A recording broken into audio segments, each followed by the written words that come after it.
Chapter 2. The World St. Francis Found. The modern innovation which has substituted journalism for history, or for that tradition that is the gossip of history, has had at least one definite effect. It has ensured that everybody should only hear the end of every story. Journalists are in the habit of printing above the very last chapters of their serial stories, when the hero and heroine are just about to embrace in the last chapter, as only an unfathomable perversity prevented them from doing in the first, the rather misleading words, "You can begin this story here." But even this is not a complete parallel, for the journals do give some sort of a summary of the story, while they never give anything remotely resembling a summary of the history. Newspapers not only deal with news, but they deal with everything as if it were entirely new. Tutankhamun, for instance, was entirely new.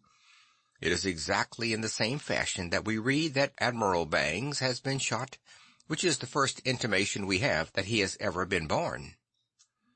There is something singularly significant in the use which journalism makes of its stores of biography. It never thinks of publishing the life until it is publishing the death. As it deals with individuals, it deals with institutions and ideas. After the Great War, our public began to be told of all sorts of nations being emancipated. It had never been told a word about their being enslaved. We were called upon to judge of the justice of the settlements, when we had never been allowed to hear of the very existence of the quarrels. People would think it pedantic to talk about the Serbian epics, and they prefer to speak in plain, everyday, modern language about the Yugo-Slavonic international new diplomacy. And they are quite excited about something they call Czechoslovakia, without apparently having ever heard of Bohemia. Things that are as old as Europe are regarded as more recent than the very latest claims pegged out on the prairies of America. It is very exciting, like the last act of a play, to people who have only come into the theater just before the curtain falls. But it does not conduce exactly to knowing what it is all about. To those content with the mere fact of a pistol shot or a passionate embrace, such a leisurely manner of patronizing the drama may be recommended. To those tormented by a merely intellectual curiosity about who is kissing or killing whom, and why, it is unsatisfactory. Most modern history, especially in England, suffers from the same imperfection as journalism.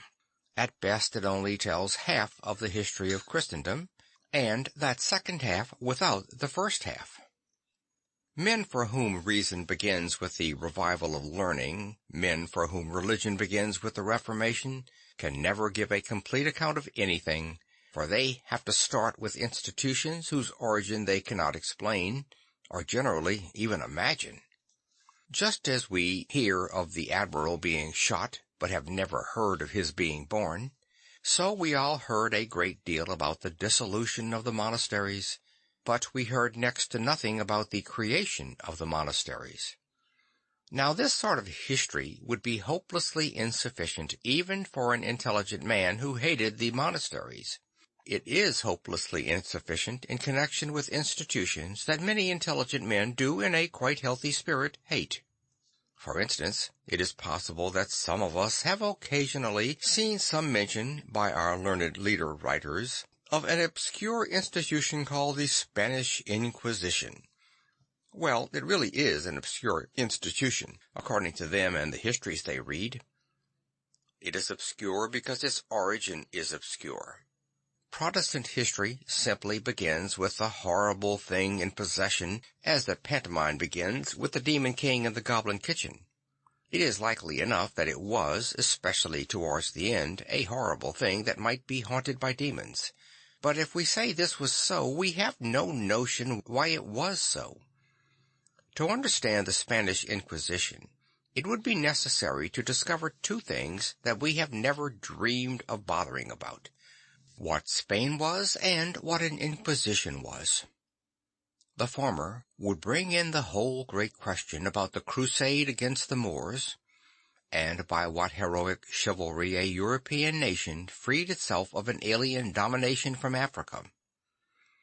The latter would begin in the whole business of the other crusade against the Albigensians, and why men loved and hated that nihilistic vision from Asia.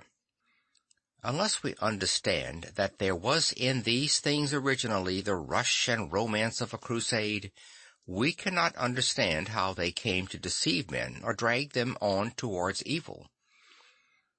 The Crusaders doubtless abused their victory, but there was a victory to abuse. And where there is victory, there is valor in the field and popularity in the forum. There is some sort of enthusiasm that encourages excesses or covers faults. For instance, I, for one, have maintained from very early days the responsibility of the English for their atrocious treatment of the Irish. But it would be quite unfair to the English to describe even the devilry of '98 and leave out altogether all mention of the war with Napoleon.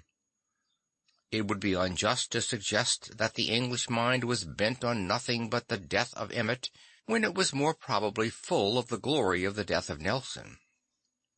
Unfortunately, '98 was very far from being the last day of such dirty work, and only a few years ago our politicians started trying to rule by random robbing and killing, while gently remonstrating with the Irish for their memory of old unhappy far-off things and battles long ago. But however badly we may think of the black and tan business, it would be unjust to forget that most of us were not thinking of black and tan, but of khaki, and that khaki had just then a noble and national connotation covering many things. To write of the war in Ireland and leave out the war against Prussia, and the English sincerity about it, would be unjust to the English. So to talk about the torture engine as if it had been a hideous toy is unjust to the Spanish. It does not tell sensibly from the start the story of what the Spaniard did and why. We may concede to our contemporaries that in any case it is not a story that ends well. We do not insist that in their version it should begin well. What we complain of is that in their version it does not begin at all. They are only in at the death, or even, like Lord Tom Noddy, too late for the hanging. It is quite true that it was sometimes more horrible than any hanging, but they only gather, so to speak, the very ashes of the ashes, the fag end of the faggot. The case of the Inquisition is here taken at random, for it is one among any number illustrating the same thing, and not because it is especially connected with St. Francis in whatever sense it may have been connected with St. Dominic.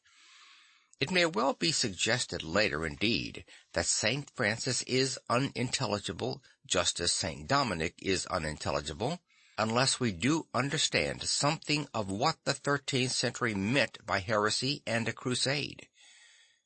But for the moment, I use it as a lesser example of a much larger purpose. It is to point out that to begin the story of St. Francis with the birth of St. Francis would be to miss the whole point of the story, or rather not to tell the story at all. And it is to suggest that the modern tail-foremost type of journalistic history perpetually fails us. We learn about reformers without knowing what they had to reform, against rebels without a notion of what they rebelled against, or memorials that are not connected with any memory, and restorations of things that had apparently never existed before. Even at the expense of this chapter appearing disproportionate, it is necessary to say something about the great movements that led up to the entrance of the founder of the Franciscans. It may seem to mean describing a world or even a universe in order to describe a man. It will inevitably mean that the world or the universe will be described with a few desperate generalizations in a few abrupt sentences. But so far from its meaning that we see a very small figure under so large a sky, it will mean that we must measure the sky before we can begin to measure the towering stature of the man. And this phrase alone brings me to the preliminary suggestions that seem necessary before even a slight sketch of the life of St. Francis. It is necessary to realize, in however rude and elementary a fashion, into what sort of a world St. Francis entered, and what had been the history of that world, at least in so far as it affected him. It is necessary to have, if only in a few sentences, a sort of preface in the form of an outline of history, if we may borrow the phrase of Mr. Wells. In the case of Mr. Wells himself, it is evident that the distinguished novelist suffered the same disadvantage as if he had been obliged to write a novel of which he hated the hero. To write history and hate Rome, both pagan and papal, is practically to hate nearly everything that has happened. It comes near to hating humanity on purely humanitarian grounds. To dislike both the priest and the soldier, both the laurels of the warrior and the lilies of the saint, is to suffer a division from the mass of mankind for which not all the dexterities in the finest and most flexible of modern intelligence can compensate. A much wider sympathy is needed for the historical setting of St. Francis, himself both a soldier and a saint. I will therefore conclude this chapter with a few generalizations about the world that St. Francis found. Men will not believe because they will not broaden their minds. As a matter of individual belief, I should of course express it by saying that they are not sufficiently Catholic to be Catholic. But I am not going to discuss here the doctrinal truths of Christianity, but simply the broad historical fact of Christianity, as it might appear to a really enlightened and imaginative person, even if he were not a Christian. What I mean at the moment is that the majority of doubts are made out of details. In the course of random reading, a man comes across a pagan custom that strikes him as picturesque, or a Christian action that strikes him as cruel, but he does not enlarge his mind sufficiently to see the main truth about pagan custom or the Christian reaction against it. Until we understand, not necessarily in detail, but in their big bulk and proportion, that pagan progress and that Christian reaction, we cannot really understand the point of history at which St. Francis appears, or what his great popular mission was all about. Now, everybody knows, I imagine, that the 12th and 13th centuries were an awakening of the world. They were a fresh flowering of culture and the creative arts, after a long spell of much sterner and even more sterile experience, which we call the Dark Ages. They may be called an emancipation. They were certainly an end of what may at least seem a harsher and more inhuman time. But what was it that was ended? From what was it that men were emancipated? That is where there is a great collision and point at issue between the different philosophies of history.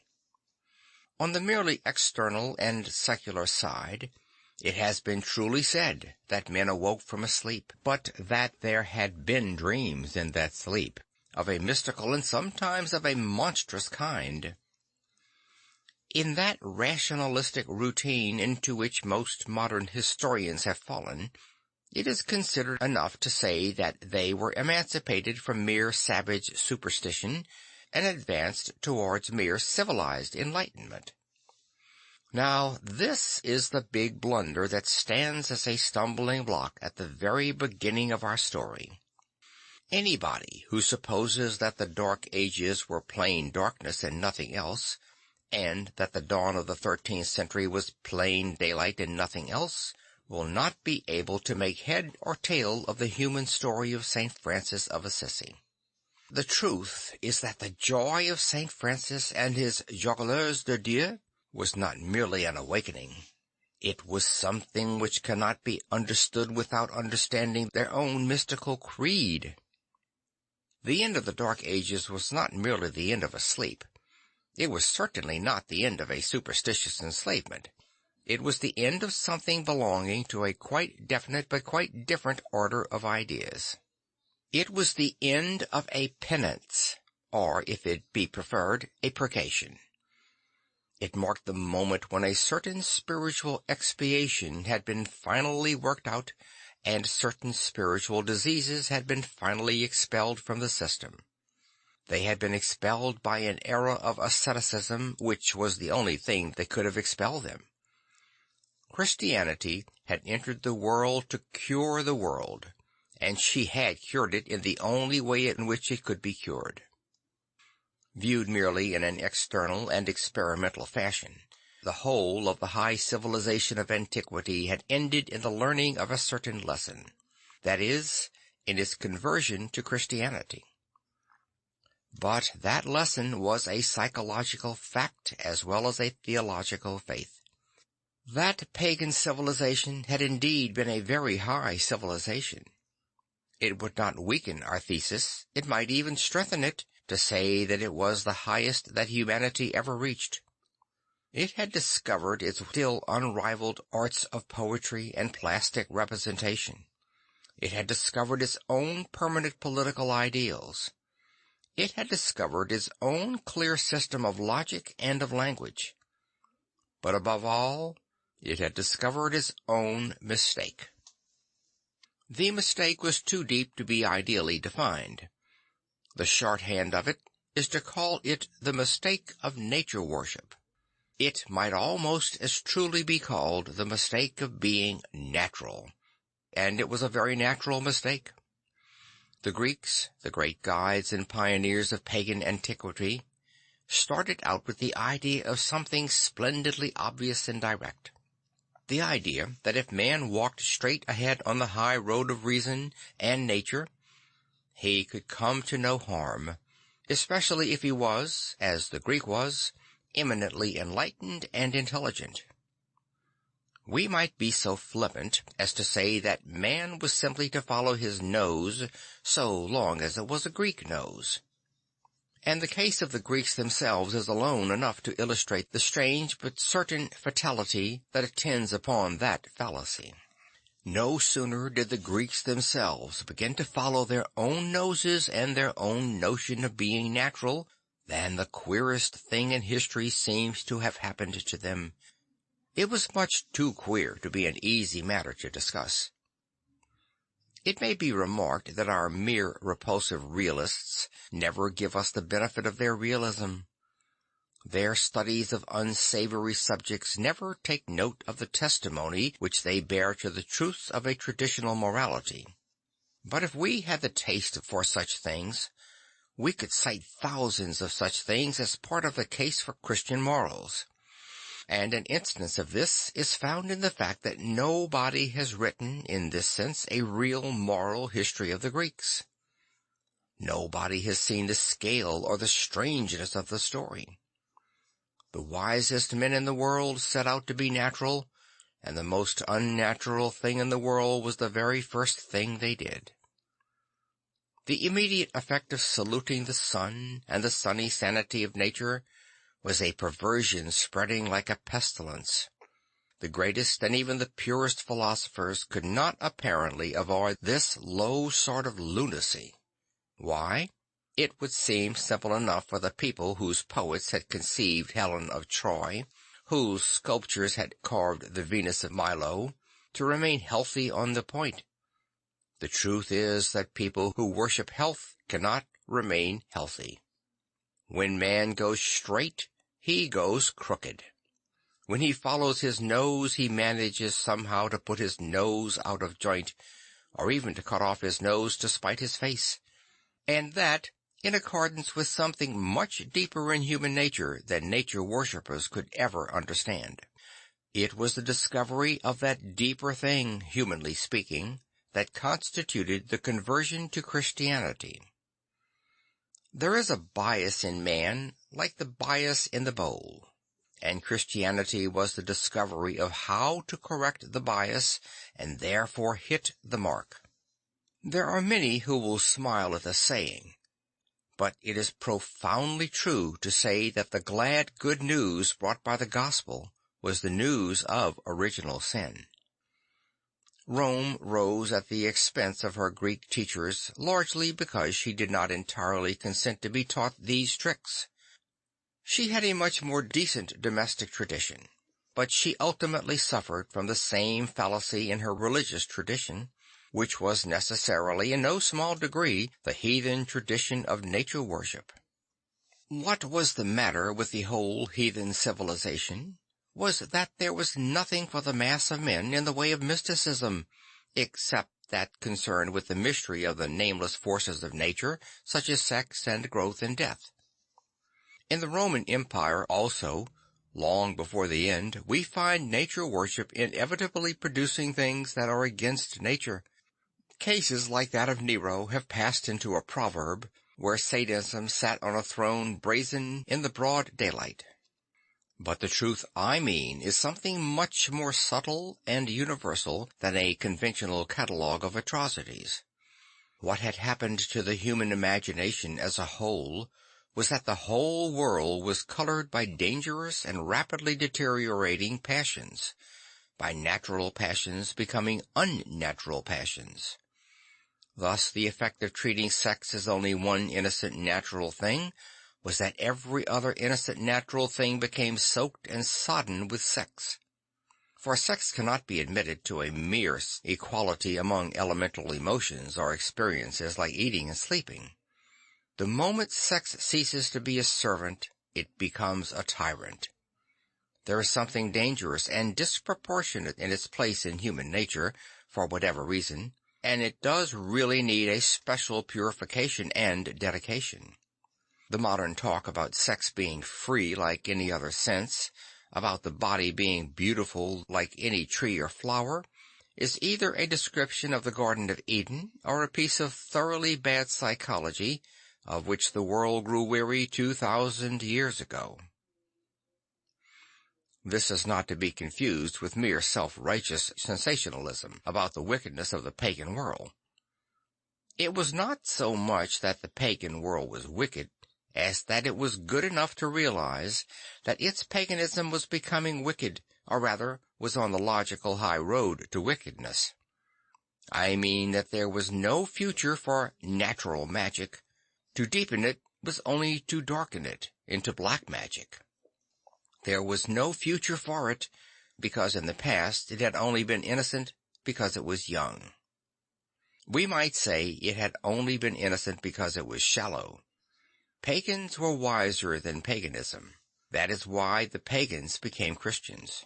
Thousands of them had philosophy and family virtues and military honor to hold them up. But by this time the purely popular thing called religion was certainly dragging them down. When this reaction against the evil is allowed for, it is true to repeat that it was an evil that was everywhere. In another and more literal sense, its name was Pan. It was no metaphor to say that these people needed a new heaven and a new earth, for they had really defiled their own earth and even their own heaven. How could their case be met by looking at the sky when erotic legends were scrawled in stars above them? How could they learn anything from the love of birds and flowers after the sort of love stories that were told of them?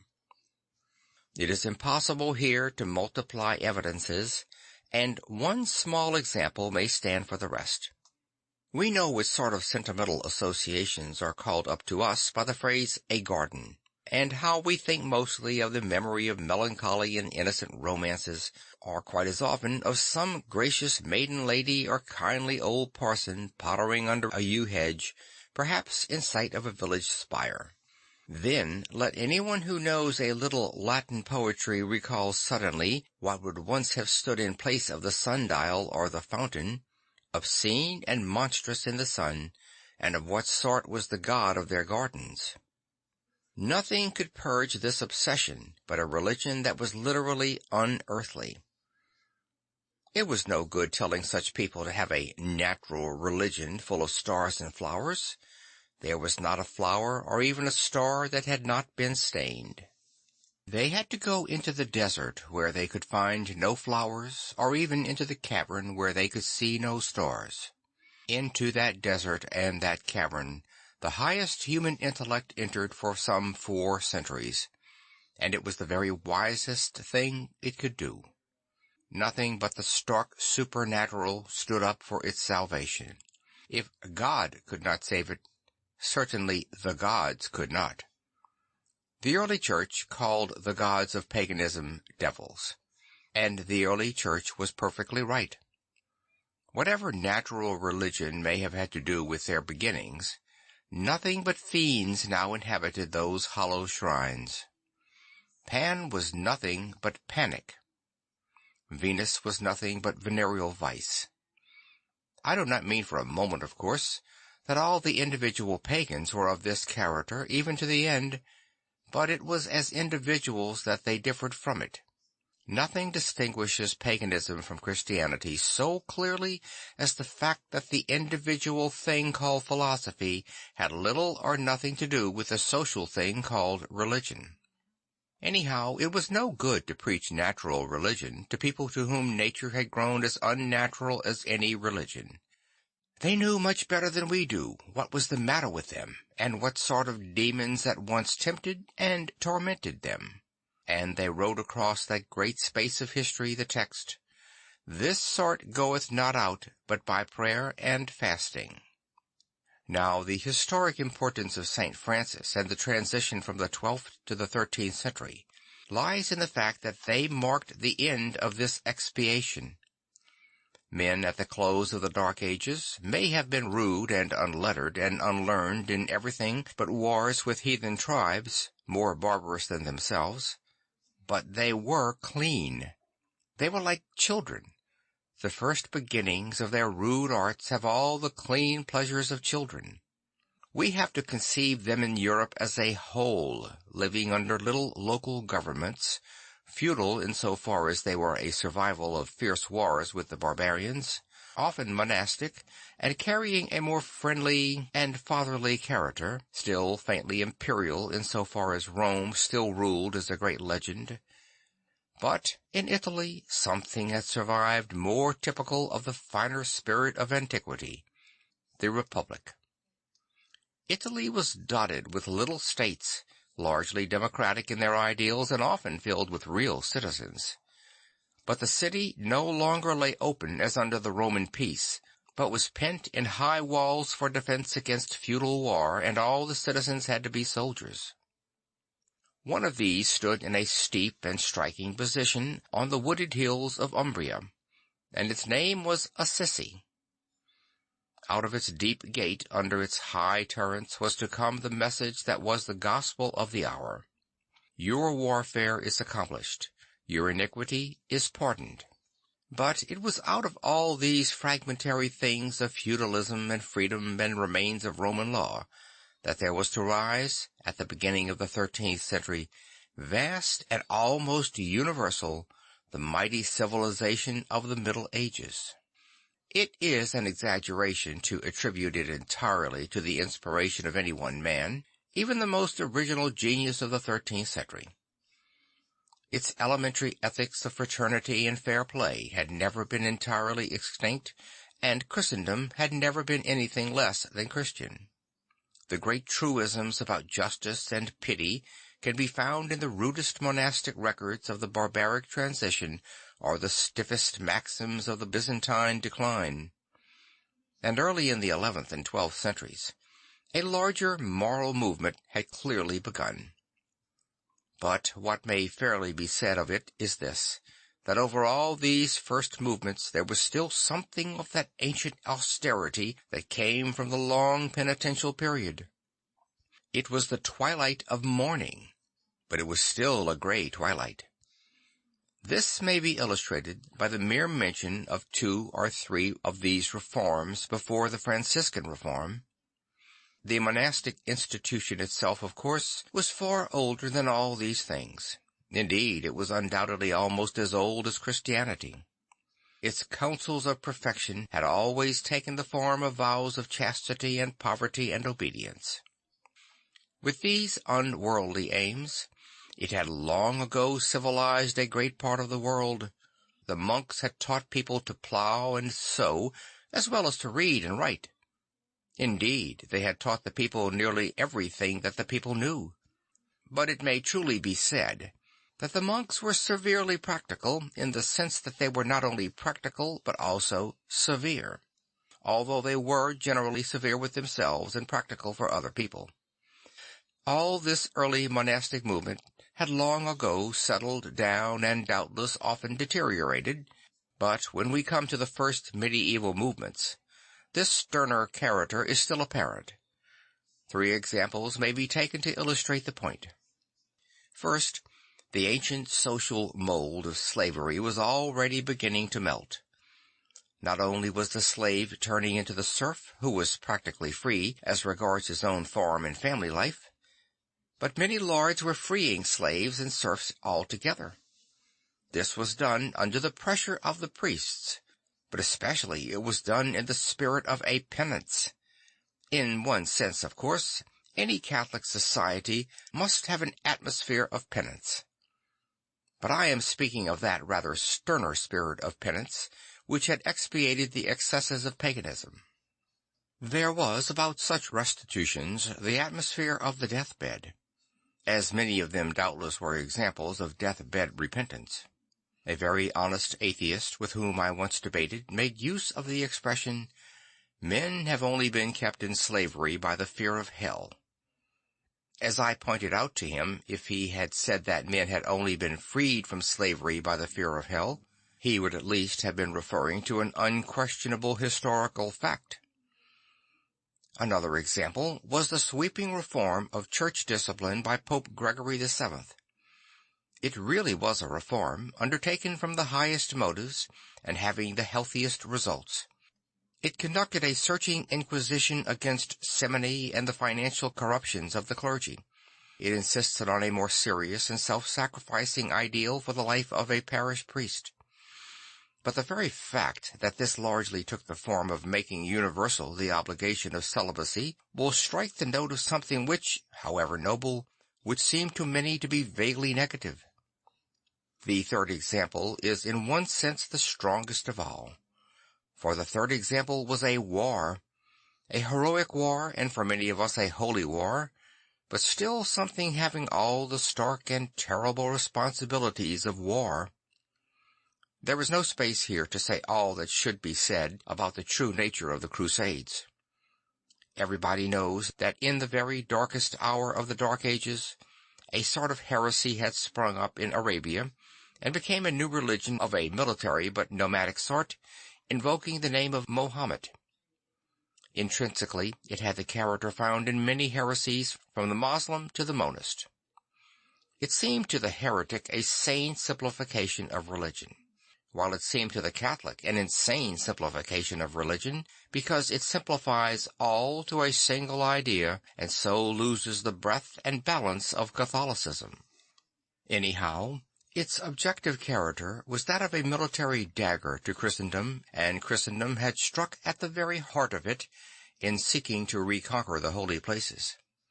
The great Duke Godfrey and the first Christians who stormed Jerusalem were heroes if there were ever any in the world, but they were the heroes of a tragedy. Now, I have taken these 2 or 3 examples of the earlier medieval movements in order to note about them one general character, which refers back to the penance that followed paganism. There is something in all these movements that is bracing, even when it is still bleak, like a wind blowing between the clefts of the mountains. That wind, austere and pure, of which the poet speaks, is really the spirit of the time, for it is the wind of a world that has at last been purified. To anyone who can appreciate atmospheres, there is something clear and clean about the atmosphere of this crude and often harsh society. Its very lusts are clean, for they have no longer any smell of perversion. Its very cruelties are clean. They are not the luxurious cruelties of the amphitheatre. They come either of a very simple horror at blasphemy, or a very simple fury at insult. Gradually, against this grey background, beauty begins to appear as something really fresh and delicate, and above all, surprising. Love returning is no longer what was once called platonic, but what is still called chivalric love.